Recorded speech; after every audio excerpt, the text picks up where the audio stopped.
ஏன் கர்த்தர் நம்மோட இருக்கிறத உணர முடியலன்னா நம்முடைய இருதயம் கேள்விகளால் நிரம்பி இருக்கு. கேள்விக்கும் விசுவாசத்திற்கும் சம்பந்தம் இல்லை. கேள்வி ரெண்டு இருக்கு.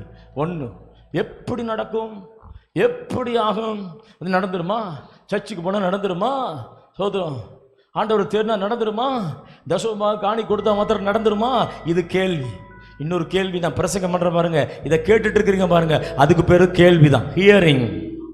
ஒன்று கொஸ்டின், ஒன்று hearing. Faith comes by hearing, hearing comes from the word of God. அல்லேலூயா. சோதரா, இப்ப நமக்கு கேள்வி, 1000 சந்தேக கேள்விகள் உனக்குள் இருக்கிற வரைக்கும் கர்த்தர் உன்னோடு இல்லை என்று நீ நினைக்கிறாய்.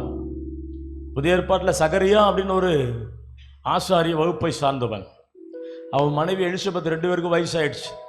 ஒரு நாள் ஆசாரிய முறைமைப்படி போய் தேவாலயத்தில் போய் தூபம் காட்டிட்டு இருக்கிறாரு. அப்படியே ஒரு தூதன் வந்து நிற்கிறார். ஆமென். சகரியாவே, உன் வேண்டுதல் கேட்கப்பட்டது, உனக்கு ஒரு மகன் பிறப்பான்.